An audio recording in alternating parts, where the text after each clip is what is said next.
दोस्तों थाईलैंड के ऊपर इस टाइम पर कुछ इस प्रकार की रॉकेट की बारिश हो रही है और ये कर रहा है कंबोडिया। जी हाँ दोस्तों, दोनों देश इस टाइम पर युद्ध स्टार्ट कर चुके हैं और वो भी एक मंदिर को लेकर। यहाँ पर भी सबसे ज्यादा हैरानी की बात तो ये है कि ये जो दोनों देश हैं थाईलैंड और कंबोडिया, इनके अंदर बहुसंख्यक जो आबादी है वो है बौद्धिस्ट लोगों की, लेकिन इनकी जो लड़ाई हो रही है, जो ये पूरा कॉन्फ्लिक्ट है, वो है एक हिंदू शिव मंदिर के लिए। जी हाँ दोस्तों, इस मंदिर का नाम है शिव विहार मंदिर, जो कि भगवान शिव का एक पुराना मंदिर है। और इसी हिस्टोरिकल मंदिर को लेकर अब दोनों देशों में युद्ध स्टार्ट हो चुका है और इसकी शुरुआत करने वाला है थाईलैंड। नॉर्मली भारत के अंदर जो लोग विदेश जाते हैं उनमें से एक नॉर्मल देश का नाम आता है थाईलैंड, और थाईलैंड के अंदर भी हांगकांग का नाम तो लगभग सभी लोगों ने सुना ही होगा। और हांगकांग से ज्यादा दूर नहीं है ये प्रीत विहार मंदिर, हांगकांग से बस कुछ ही किलोमीटर की दूरी पर ये मंदिर है। और यहीं पर इस टाइम पर भारी बमबारी हो रही है और इसकी शुरुआत करी है थाईलैंड ने। थाईलैंड ने अपने F-16 लड़ाकू विमान से कंबोडिया के कई सारे सैन्य ठिकानों पर स्ट्राइक करी। यहाँ तक कि जो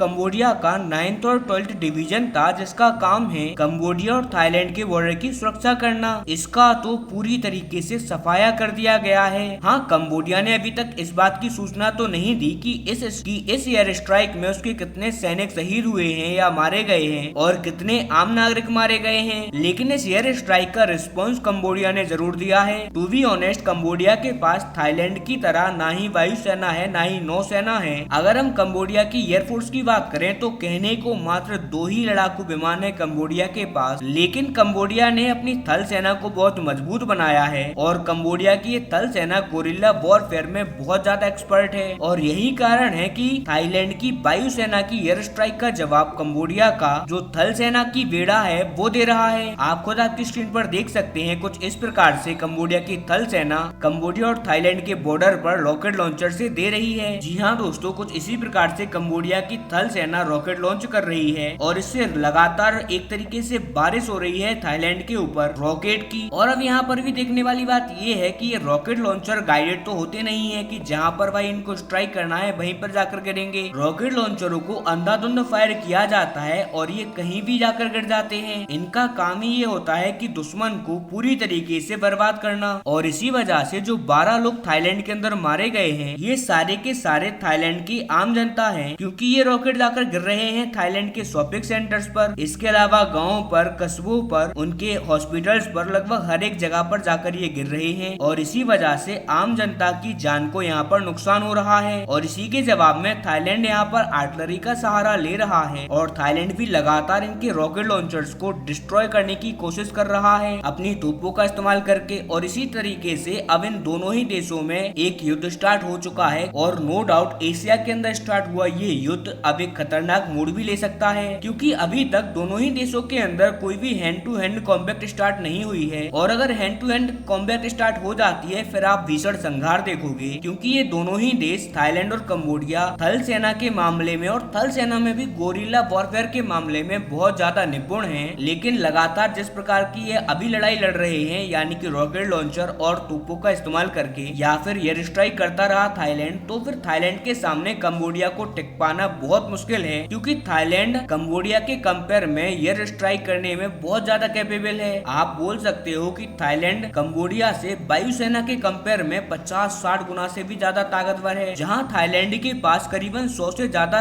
लड़ाकू विमान है, वहीं कंबोडिया के पास है मात्र 2। इसीलिए अगर इसी प्रकार का युद्ध चलता रहा तो थाईलैंड कंबोडिया पर बहुत ज्यादा हावी हो जाएगा। और अगर दोनों ही देशों की थल सेना इन्वॉल्व होती हैं तो फिर मामला हो जाएगा 50-50। इसीलिए आगे आने वाले 24 से 48 घंटे बहुत ज्यादा क्रूशल हैं। और अगर हम बात करते हैं कि आखिरकार ये युद्ध हुआ ही क्यों स्टार्ट है, तो ये युद्ध स्टार्ट हुआ है भगवान शिव के एक पुराने मंदिर को लेकर। और अगर आपको इस मंदिर का पूरा इतिहास जानना है, क्यों ये कॉन्फ्लिक्ट हुआ है, इसको पूरी तरीके से जानना है, तो आप कमेंट सेक्शन में 2 कमेंट ऐसे करवा दो कि जी हाँ मुझे जानना है, तो मैं इसको पूरी तरीके से एक लॉन्ग वीडियो लेके आके आपको डिस्क्राइब कर दूंगा। लेकिन फिलहाल के लिए आप ये स्टेटस जान लीजिए, ये मंदिर अंतरराष्ट्रीय कानूनों के हिसाब से कंबोडिया का है, लेकिन थाईलैंड ने अपने टैंक, आर्म्ड व्हीकल, अपनी सेना की मदद से प्रीत विहार मंदिर पर अपना कब्जा कर लिया है। और फिलहाल थाईलैंड का कब्जा है न केवल मंदिर पर बल्कि मंदिर के आसपास के इलाके पर भी। और हाँ, अगर आप प्रीत विहार मंदिर पर वीडियो चाहते हैं तो बस आप एक कमेंट करवा दीजिए, मात्र 2 कमेंट की मैं यहाँ बात कर रहा हूँ, और अगले ही दिन आपको एक डिटेल वीडियो पर मिल जाएगी। जाएगी, बात का मेरा प्रॉमिस है। पूरी तरीके से डिटेल में बताऊंगा कि ये क्यों दोनों देश मंदिर पर कब्जा चाहते हैं, जबकि ये दोनों ही देश एक बौद्ध देश हैं। इस मंदिर के पीछे की रियल इंटेंशन इन दोनों देशों की क्या है वो सब मैं आपको बताऊंगा। फिलहाल के लिए नमस्कार, कमेंट करना ना भूलें, साथ ही चैनल को सब्सक्राइब करें। Thank you so much for watching this video.